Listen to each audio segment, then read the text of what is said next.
cette nouvelle vidéo, je vais aborder avec vous le sujet des appâts artificiels. Et là, croyez-moi, de nos jours, ils sont devenus incontournables dans la pêche de la carpe. Quoi qu'on en dise, ils génèrent un micro-marché qui augmente de jour en jour, et je les utilise très souvent en fonction de mes pêches, soit pour augmenter la visibilité du montage, ou pour ajouter une touche de complémentarité avec l'amorçage. Mais aussi pour pallier à tout un tas d'inconvénients relatifs à l'utilisation de leur homologue naturel. Et là, ils peuvent nous sortir de galères insurmontables, j'en ai la preuve. Je vous laisse 10 secondes pour faire le petit geste qui me motive, et ensuite, je vous démêle le vrai du faux.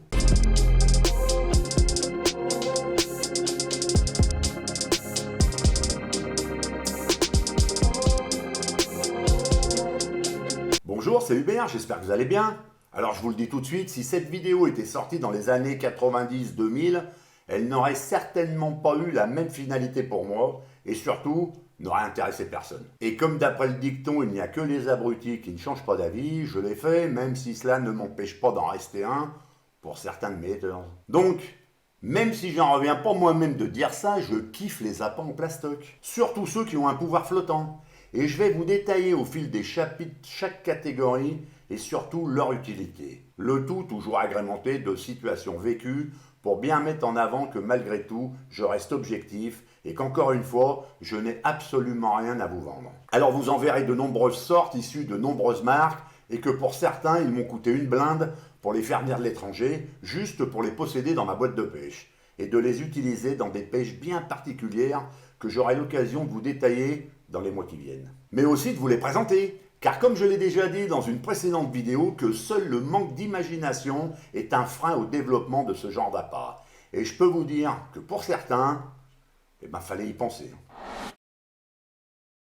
Avant de rentrer dans le vif du sujet sur les appâts artificiels, je voudrais quand même faire quelques petites mises au point importantes pour éviter que les on-dit, les rumeurs et les conneries balancées ça et là prennent le pas sur le reste. Ça va pas être long, quoique si quand même un peu. Mais bon, cette souffrance va être bénéfique pour tout le monde. Donc, que l'on ne soit pas mentalement prêt à utiliser ce genre de leurre, je comprends tout à fait cela. Moi-même, comme je vous l'ai dit précédemment, je n'y étais pas du tout il y a 20 ans. D'ailleurs, j'ai encore plein de potes qui, en voyant ma trousse de pêche, me disent encore « Mais t'espères faire quoi avec tout ce plastoc ?» Et moi, je leur réponds simplement, prendre des cartes. Non, là où je vais arrêter les anti-tout, c'est dans l'intégrisme que certains font part, en mettant avant leur pseudo-potentielle toxicité vis-à-vis de nos chers mémères.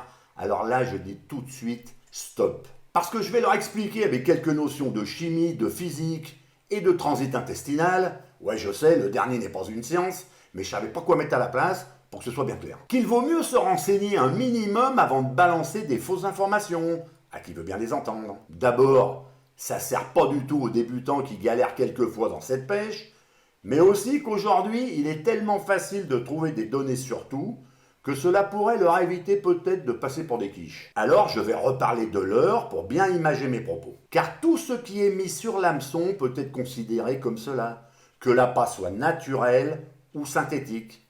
Pourquoi? Eh bien simplement que le but ultime de ce qui est sur le cheveu est de leurrer la carpe, pas de la nourrir.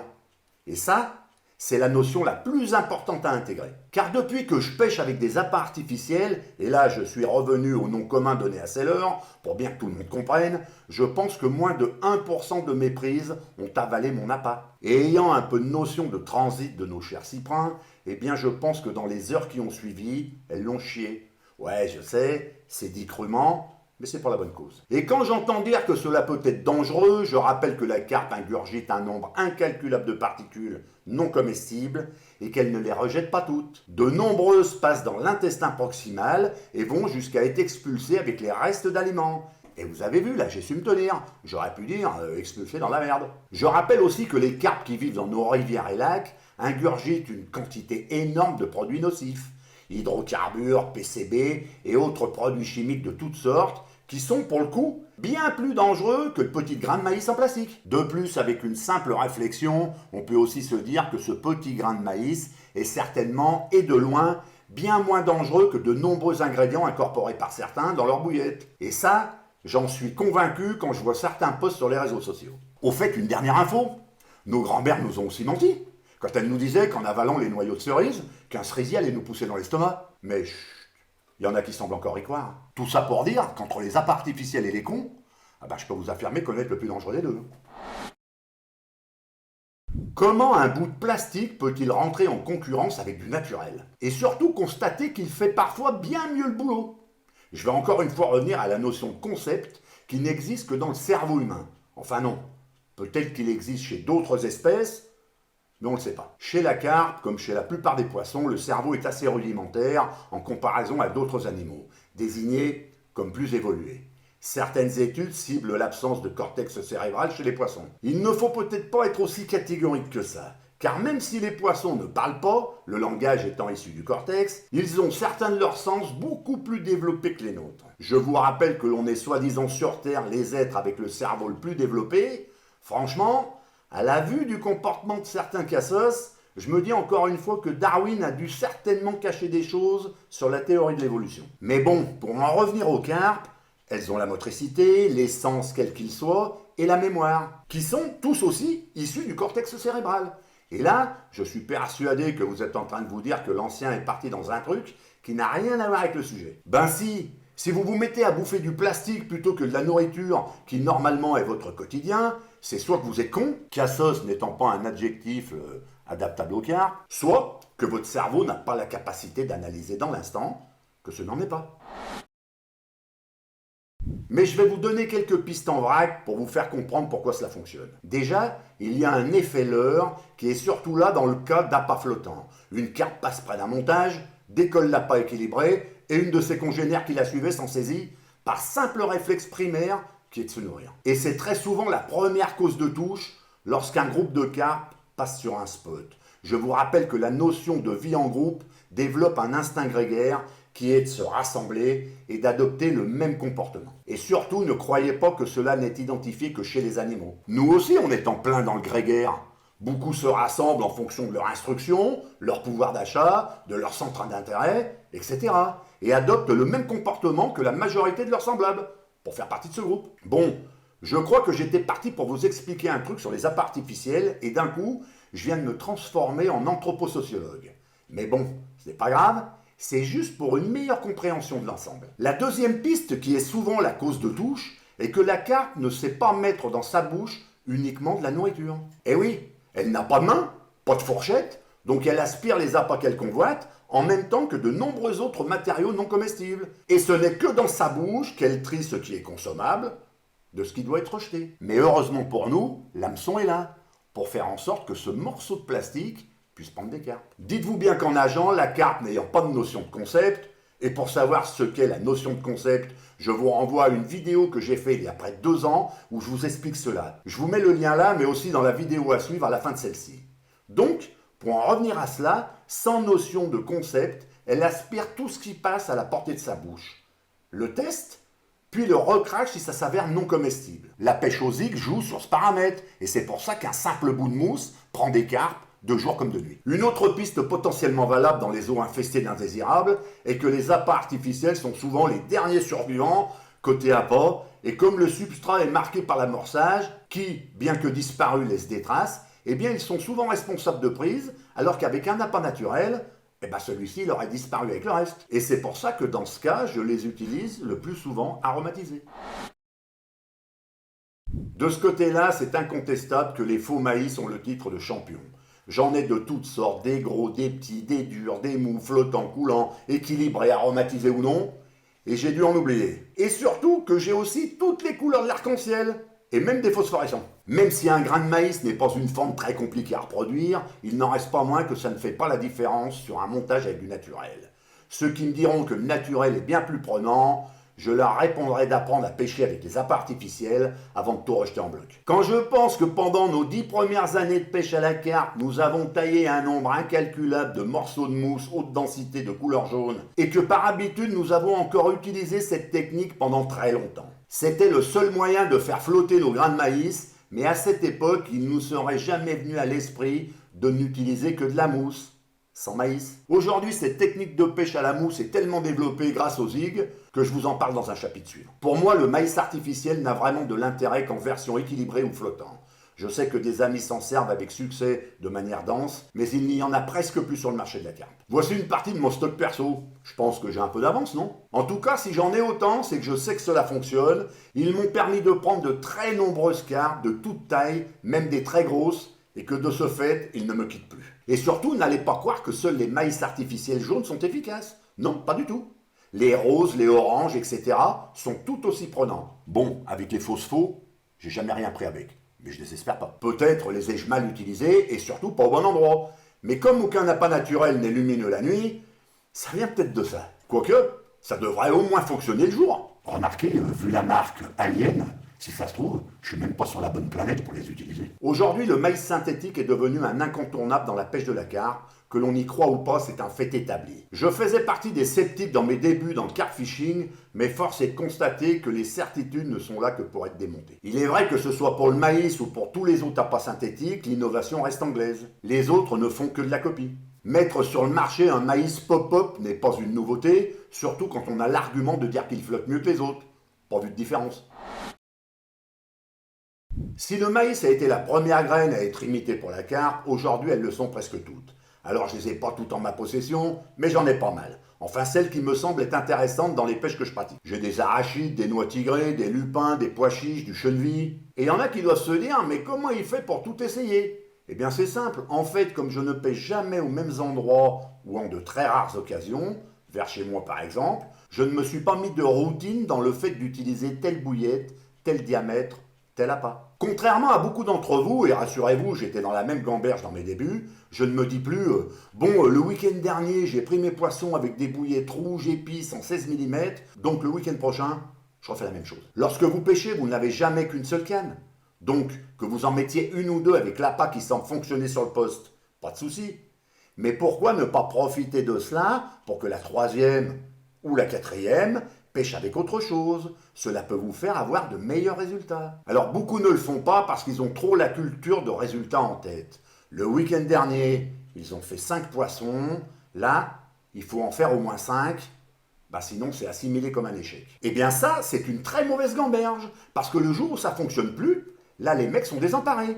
Ils ne comprennent pas le pourquoi. Alors que c'est simple, rien ne fonctionne éternellement. Et que si l'on n'a pas pris les devants pour essayer autre chose, pendant que tout fonctionne parfaitement, la chute est difficile. La pêche aux zig a démontré que lorsque l'on n'a pas de touche sur le fond, ce n'est pas parce que les carpes sont ailleurs que sur le spot. Non, elles peuvent être dans une couche d'eau supérieure. Cependant, comme la carpe est considérée comme un poisson de fond, puisque sa nourriture principale est au même endroit, et de ce fait, des décennies d'appâts n'ont été que pour la prendre de cette manière. Même s'il m'est arrivé de prendre des carpes avec une pop-up décollée d'1,50 m, ce n'était qu'une fois sur 1000. Pourtant, le principe de la pêche aux zig est tellement évident et efficace que c'est avec des appâts artificiels que ça fonctionne le mieux. Et là, plus besoin de ressembler à quelconque nourriture que les carpes pourraient assimiler comme intéressante ou bénéfique. Non, il suffit d'un simple bout de mousse pour prendre des carpes. Je sais que pas mal d'entre vous ne comprennent pas le principe évident de fonctionnement. Et si l'on en revient encore une fois au concept, tant que la carpe n'a pas pris en bouche ce bout de mousse, elle ne sait pas qu'il n'est pas comestible. Et que lorsqu'elle s'en rend compte, il est trop tard. Encore une fois, l'hameçon a fait son œuvre. Et c'est cet effet leurre qui a permis d'en arriver là. Non pas par le comportement primaire que je vous ai décrit juste avant dans la vidéo, car lorsqu'elles sont entre deux eaux, elles sont généralement en phase de repos, statique, et n'ont quelquefois pas plus envie de se nourrir que ça. Cependant, il faut savoir que la carpe aspire tout un tas de choses non comestibles, et ce, tout au long de la journée, et les recrache aussi vite, sauf quand il y a un hameçon. Ce comportement change bien sûr lorsque nous créons une colonne olfactive avec un amorçage bien choisi. Dans ce cas, cette colonne qui part du fond jusque vers la surface transporte tout un tas de micro-éléments que les carpes filtrent, et cela excite leur récepteur gustatif, et certaines fois, cela tourne au carnage tant les touches se succèdent. Et croyez-moi, dans ce cas, elles n'en ont que faire que ce soit de la mousse, et en plus, elles savent pas ce qu'est une mousse. Les seuls paramètres importants dans ce cas sont l'odorat et la vue. L'odorat vous permettra d'être pêchant même si votre zig est en dehors de la colonne olfactive, et aussi la nuit. Parce que je le répète encore une fois, le zig est possible la nuit. Mais le paramètre le plus important est le choix de la couleur et du contraste. Et il est clair que quand elles sont réceptives à une couleur, les autres ont vraiment du mal à faire leur place. Pour ce qui est des zig bugs, ces imitations d'insectes très réalistes et je l'avoue quelquefois efficaces, je pense que leur nom n'a de zik que le fait de les utiliser de manière presque similaire. Mais en fait, lors de pêche aux zig, ils sont bien moins efficaces et beaucoup plus difficiles à mettre en œuvre que les simples mousses. En fait, je les utilise surtout lors de pêche d'été dans les herbiers où ils sont bien plus prenants. Je vous en montre quelques exemplaires qu'il me reste, les autres ayant servi et ayant été malmenés, je les ai jetés. Mais j'en garde toujours dans ma boîte de tequeul, au cas où. Alors là, on rentre dans une catégorie hors norme et vous allez comprendre que vous êtes loin d'avoir tout vu. Parce que si ce que je viens de vous montrer vous a semblé familier parce que ressemblant à ce que vous utilisez, leur conception reste le fruit d'une imagination plus que débordante pour en arriver là. Il y a les plus connus, les faux asticots que j'apprécie vraiment sur certaines présentations. J'en ai pas mal dans mon matos de pêche car j'y crois fermement à certaines périodes de l'année. Et vous connaissez tous les dumbbells, mais franchement, au départ, l'idée vient d'où?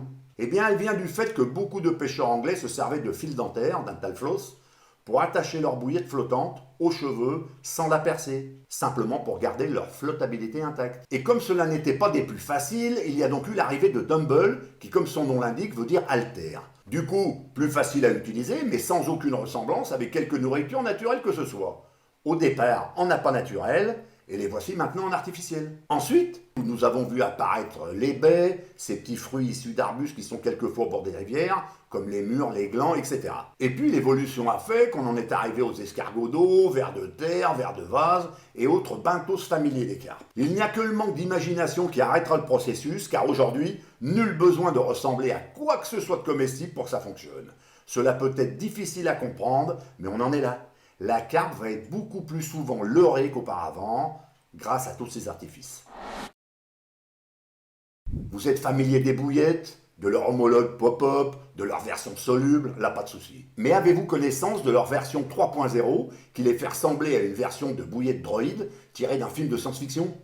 Elles sont indestructibles, peuvent prendre l'apparence de ce qu'elles ne sont pas, tout en restant visiblement comestibles, sans l'être. Si vous n'avez pas tout saisi, je vous la refais. Mais avez-vous connaissance de leur version 3.0 qui les fait ressembler à une version de bouillette droïde tirée d'un film de science-fiction?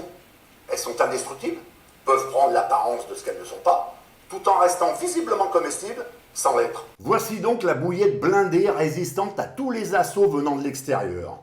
J'ai découvert ces appâts artificiels en Espagne. Ils sont vendus dans beaucoup de magasins de pêche ayant un rayon carpe, mais n'ont jamais passé les frontières. Ces bouillettes en résine sont utilisées par les pêcheurs espagnols dans les zones infestées d'écrevisses. Cela paraît invraisemblable de notre point de vue de pêcheurs français, mais au cours de cette année, je vais vous montrer leurs avantages et bien sûr leurs inconvénients dans des pêches spécifiques. Mais avant, découvrons ensemble ces bouillettes de guerre. Il s'agit d'une résine très dure, totalement translucide qui la rend presque invisible sous l'eau. Et cette bille de résine renferme des graines. Il en existe une dizaine de différentes, maïs, blé, cheneville, tiger nuts, pois chiches, févrole, etc. Franchement très ingénieux pour présenter 3 grains de maïs en armure au milieu d'un amorçage du même type. Surtout que lorsque cet amorçage aura disparu, il ne restera que ces 3 grains de maïs dans la fameuse armure. Je ne vous fais pas le même discours avec chacune des graines, mais la finalité est la même. Donc, on comprend mieux pourquoi la résine doit être translucide pour calquer au plus près de ce qu'il y a comme amorçage. Mais ce n'est pas tout. Ces billes de résine peuvent être aromatisées pour être encore plus attractives.